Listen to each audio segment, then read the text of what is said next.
취지 자체도 저희가 이 숙박업을 해가지고 막 대박나게 이게 아니라 저희가 못할 수도 있고 잘할 수도 있다. 근데 저희가 하는 의사결정들은 결국엔 창업자분들도 하셔야 되고 그거를 우리가 먼저 해보면서 좋은 조건들을 알아보고 그런 시행착오를 줄여주겠다고 하는 취지가 되게 컸어요. 호스텔 코리아? 거기 1층에 와 있는데 이 공간은 어떤 식으로 활용이 되는 거예요? 제가 10년 전에 다른 호스텔 코리아를 운영하고 있을 때도 여기가 그때 만들어졌었거든요. 원래 구성은 여기는 이제 좀 더 그런 커뮤니티 공간이었어요. 요리도 해먹고 카페테리아처럼 돼 있어서 사람들이 좀 쉬기도 하고 그런 공간이었는데 지금은 그런 좀 컨텐츠적인 게 많이 빠져 있는 상황이죠. 저희가 인수하게 되면 다시 또 공용 주방을 만들고 사람들이 잘 이용할 수 있는 형태로 좀 바꾸려고 기획을 하고 있습니다. 본격적으로 운영한 게 한 언제쯤이 될까요? 11월 1일 정도로 보고 있는데 이런 공용부는 저희가 여러 가지 리노베이션하고 컨텐츠적인 걸 넣을 수 있는데 이제 객실 부분은 이미 부킹이 2달치가 어느 정도 차 있습니다. 객실까지 포함해서 정식으로 런칭한다고 보면은 내년 초 정도는 돼야 되지 않을까. 이 공간은 향후 어떤 식으로 좀 운영이 될까요? 앞쪽에부터 공간부터 해서 여기까지는 한복이랑 교복을 렌탈하고 또 체험해 볼 수 있는 이제 그런 공간 1층에 1층에 그렇게 될 거고 여기는 이제 투숙객분들도 좀 요리를 할 수 있고 저희도 행사가 있을 때 여기서 요리를 해가지고 뭔가 케이터링을 할 수 있는 이제 그런 주방 공간. 제가 13년 전에도 그랬고 지금도 이렇게 리셉션이 있지만 요즘은 사실 되게 무인화가 많이 됐죠. 되게 많이 A/B 테스트 하고 있는데 하나부터 열까지 다 체크를 하고 있습니다. 이제 여러 선택지가 있고 뭐 세탁이면은 자체 세탁을 할 거냐 아니면 이제 외부의 업체에 맡길 거냐 리셉션도 결국 사람을 둘 거냐 안 둘 거냐 이제는 많은 옵션들이 생겼던 것 같아요. 여기를 인수할 때 같이 도움을 주신 분들에게 정보를 정말 다 하나하나 드리는 형태로 진행을 하고 있거든요. 취지 자체도 저희가 이 숙박업을 해가지고 막 대박나게 이게 아니라 저희가 못할 수도 있고 잘할 수도 있다. 근데 저희가 하는 의사결정들은 결국엔 창업자분들도 하셔야 되고 그거를 우리가 먼저 해보면서 좋은 조건들을 알아보고 그런 시행착오를 줄여주겠다고 하는 취지가 되게 컸어요. 그리고 같이 투자하신 분들이 그냥 수익률 보고 투자하셨다기보단 오히려 저는 소액으로 많은 분들이 투자해줬으면 했어요. 왜냐면 이분들은 결국 스스로 창업하는 과정에서 어차피 우리랑 또 거래를 하게 될 거고 많은 분들이 저희랑 엮여 있는 게 이 다음 중개부터 해가지고 가기에 훨씬 좋죠. 그리고 제일 먼저 이런 것들을 투자하고 싶다고 하셨던 분들도 혼자서 엄청 많이 한 6개월 넘게 막 알아보시고 저희도 엄청 많이 보여드렸는데 계약을 못 하시는 거예요. 그래서 계약을 왜 못 하냐고 하니까 결국 호스텔에 대한 이해도도 없고 공부해야 되는 게 너무 많고 근데 시간은 가고 이제 그런 걸 저희가 해결해 드리겠다 라고 해서 저희가 이제 인수하게 된 거죠. 약간 공동 투자 같은 걸로 진행이 된 걸까요? 제가 이제 투자한 부분이 있고 저희 내부 팀원들 뭐 건축사님이나 행정사님이나 뭐 저희 시공파트 금액에 상관없이 저는 저희 내부 멤버들이 이런 창업 과정에 투자해보는 게 이 중개를 하는 거에서 되게 중요하다. 그리고 나중에 저희가 건축사님을 소개시켜 줄 때도 이런 프로젝트를 자기가 투자해서 해본 건축사님과 그냥 뭐 아무나 한 거 당연히 다르고 나머지 절반 정도가 예비 창업자분들인데 구성은 그렇게 돼 있습니다. 제 돈, 내부 멤버, 창업을 꿈꾸시는 분들 뭐 이렇게. 그 운영의 주체가 저희 대표님이신 거죠? 그렇죠. 저희 회사가 하는 거죠. 이런 좀 장기적으로 오래 갈 수 있는 비즈니스는 먼저 시작하는 게 되게 유리합니다. 먼저 시작하면 자금을 빨리 할 수 있고 회수가 다 되면 그때부터 시장에서 되게 경쟁력 있는 가격으로 판매를 할 수가 있어요. 여기도 13년이면 진짜 완전 거의 오리지널 급이거든요. 이 투자하신 분이 당연히 원금은 다 회수하셨을 거고 저희가 봤던 거는 되게 업사이드 여지가 많았어요. 이 점유율은 되게 좋았습니다. OCC는 진짜 항상 거의 90% 이상을 유지하는데 그거는 이 지역은 다 그래요. 아까 말씀드린 것처럼 결국에는 이 점유율은 지역이 제일 중요한 거고 지역 안에서의 그 단가, 경쟁력이 중요하겠죠. 근데 오히려 스펙적으로 좋음에도 가격적으로는 되게 낮게 판매가 되고 있었어요. 왜 그러냐면 그냥 만실로 항상 운영하겠다. 난 적게 좀 받아도 충분히 내가 수익을 낼 수가 있으니까. 이제 막 창업하신 분들은 한 3년 동안 열심히 벌어가지고 내 공사비 빨리 회수해야 되니까. 제가 해보고 싶었던 게 뭐냐면 이미 잘 되는 데를 저희가 더 잘 되게 하는 건 어렵습니다. 건물 투자도 싸게 사서 정상가로 만드는 건 쉽거든요. 근데 이 사업도 마찬가지죠. 되게 업사이드를 저희가 좀만라도 올릴 수 있는 게 많은 게 있는 거를 좋은 가격에 가져와서 저희가 좀 노력해가지고 정상 가격만 만들어도 충분하겠다. 지금 한 평균적으로 월에 한 6천 정도 매출이 나오는 거를 한 9천에서 1억까지 끌어올리는 게 그렇게 어렵지 않겠구나 라는 판단을 했던 거고 3천만 원이라는 갭을 거의 짧은 시간 안에 바로 만들어낼 수 있을 거라고 판단을 하고 이제 투자를 했던 거죠. 이런 건물들은 숙박시도 좀 적합하다 하는 요소들이 있어요. 가장 중요한 건 결국 이 동선에 대한 부분인데 이런 엘리베이터. 이 동네에 오래된 건물 중에 엘리베이터가 이렇게 정상적으로 있는 곳들이 많지 않습니다. 정상적인 엘리베이터라는 거는 내가 따로 계단을 오르지 않아도 이렇게 바로 진입이 가능한 엘리베이터 이런 거 거의 많지가 않고 이런 거는 지을 때부터 짓지 않으면 어렵다. 이런 엘리베이터가 지하까지부터 꼭대기층까지 연결되어 있는 것도 잘 없습니다. 처음부터 그렇게 지었으니까 그런 게 일단 전 되게 메리트였다. 그리고 방 구성도 우리가 객실을 쪼개다 보면 되게 작아져요. 요즘 스탠다드로 만드는 게 거의 4평에서 5평 사이거든요. 나머지는 여긴 다 막 6평 넘고 막 5평, 6평 이렇거든요. 7평 넘는 방도 있어요. 그게 정말로 메리트였습니다. 대표님이 요 매물을 보고 딱 결정하기까지 어느 정도 걸리신 거예요? 이 매물은 뭐 알고 있던 매물이니까 저희가 이 호스텔 사업을 직접 해봐야겠다라는 의사결정을 하고 한 달이 안 걸렸죠. 그럼 굉장히 확신이 있는 그쵸? 거네요. 뭐 충분히 의사결정을 할 수 있을 정도로 많은 분들을 창업을 시켰고 그리고 매물을 많이 봤으니까 남은 건 이제 저희의 의사결정 정도였고 그리고 여기 대표님한테 이걸 나에게 넘겨라라고 설득하는 과정.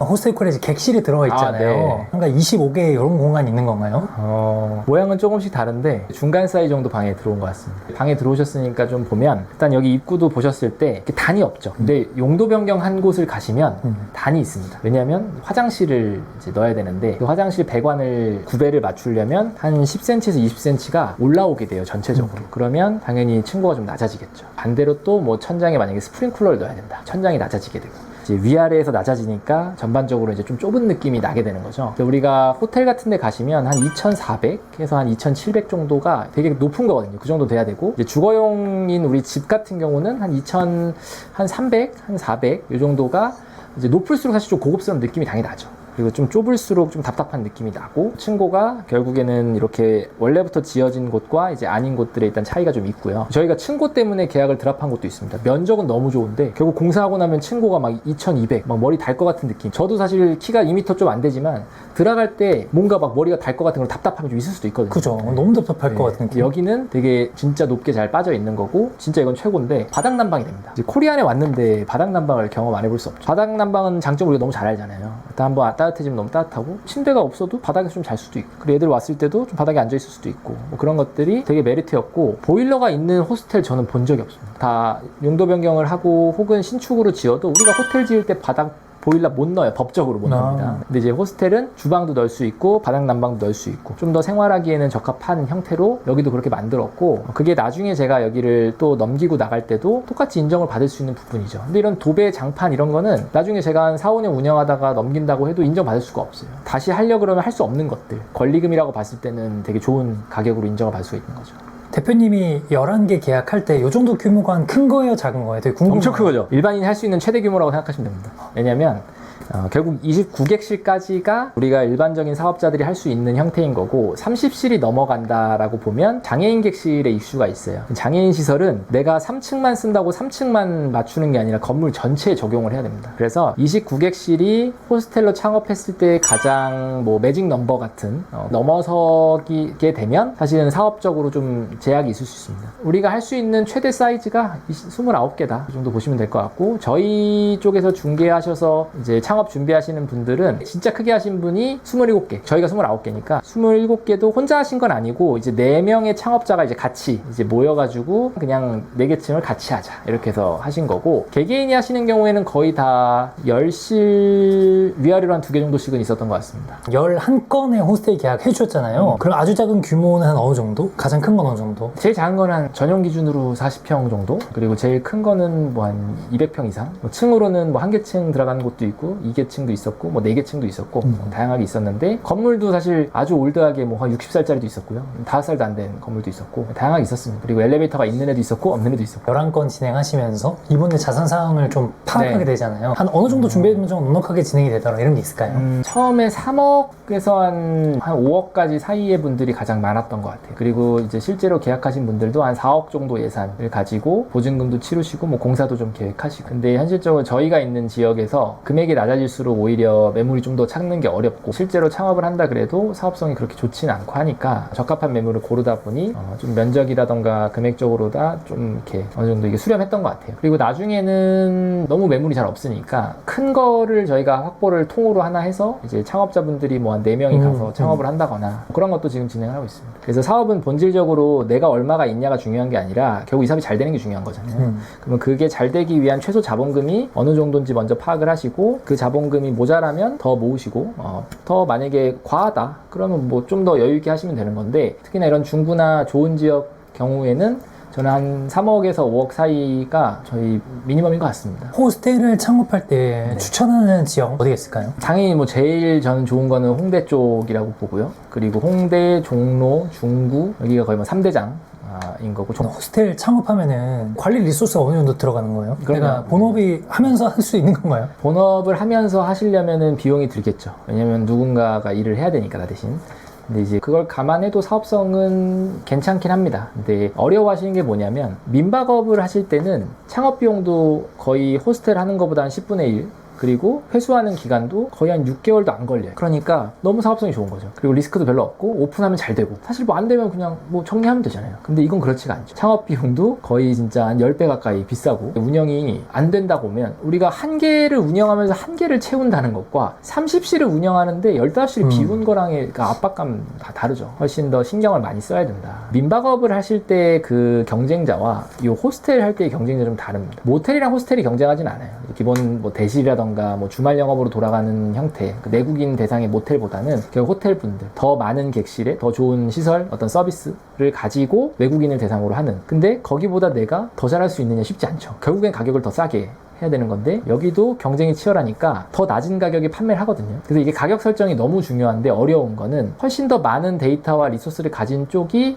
프라이싱을 좀 더 예민하게 할 수 있죠. 제일 많이 사람들이 그냥 고민하는 부분, 성수기 비수기 그 가격을 얼마로 할 거냐, 그렇게 해서 이분법적으로 가시거든요. 호텔을 가시면 주 단위로 프라이싱을 하십니다. 거의 1단위도 합니다. 뭐 호텔들이 정도 되는 시설이라면, 그러면 그 시설이 다 차고 내 거는 나중에 차게 되는 거죠. 왜냐면 무조건 채운다거든요. 호텔은 무조건 채운다요. 가격은 뭐 오늘 놀면 다 끝인데 무조건 되는 가격. 그래서 팔릴 때까지 내일인데 벼어 그럼 반값을 때려서도 하는 거예요. 근데 그 반값이 나보다 훨씬 싸. 더 예민하게 가격을 좀 보셔야 되는 것도 있고, 그리고 결국 객실을 운영한다고 보면 뭐 청소해야 되는 것도 있고, 고객들 컴플레인도 있고, 하나를 운영을 잘해서 좋은 리뷰를 받는 거 가능하죠. 근데 뭐 20실이 넘어가는 객실, 여러 객실을 운영하는데 모두를 만족시켜서 좋은 리뷰를 받는 건 어렵습니다. 잘하면 매주 우리가 수십 개의 리뷰가 달리겠죠. 내가 만약에 객실이 12개, 15개야. 그럼 매주 그냥 15개가 좋은 게 달리면 너무 좋은 거고, 그냥 안 좋은 게 달리면 이제 답이 없는 거죠. 호스텔 분야를 정말 매물부터 운영까지 제가 한 사이클을 다 드디어 이제 해봤고, 원래 이제 운영이란 파트가 좀 비어 있었는데 이번에 호스텔을 인수를 하면서 현재 운영하고 하면서 드디어 이제 완전체가 됐습니다. 그 완전체가 된 기념으로 여러분들이 호스텔 창업의 모든 과정에서 궁금한 내용들을 이제 다 답변해 드릴 수 있는 이제 준비가 된 거죠. 지금 이 모든 과정을 뭐 당연히 제가 혼자 한 건 아니고, 매물을 찾는 거야 제가 많이 역할을 했지만, 실제로 매물을 뭐 검토하고 계약하고 나서 뒷단에 이제 창업을 준비하는 과정에서는 사실 행정사님, 건축사님, 그리고 인테리어 대표님, 그리고 저희 이제 운영을 세팅하고 계신 본부장님까지 전반적으로 되게 많은 전문가분들의 도움을 받았거든요. 그리고 중개를 저희가 11건 이상을 했잖아요. 그렇게 중개한 건들에서도 당연히 저희 쪽에 의뢰 주시면 행정사님이랑 건축사님이랑 인테리어까지도 저희가 다 맡아서 진행을 해드린 현장들이 되게 많습니다. 그만큼 가장 업데이트된 어떤 내용들을 이제 여실없이 여러분들에게 좀 전달을 드릴 수 있을 것 같아서 그런 자리를 좀 만들었고요. 총 아마 4일 동안 진행을 할 건데, 뭐 4일 종이라는 건 아니고 하루에 1시간에서 1시간 반 정도 각 파트별로 여러분들이 궁금하신 내용들을 자유롭게 물어보고 또 저희가 답변 드릴 수 있는 온라인 웨비나 시간을 만들었습니다. 그래서 당연히 이 영상 보고 계신 분들은 호스텔 창업을 준비 중이거나 운영을 하고 계신 분들일 텐데, 더 자세히 이런 내용들을 듣고 싶으시면 고정 댓글에 있는 링크 클릭해서 신청해 주시고 웨비나에서 뵙도록 하겠습니다.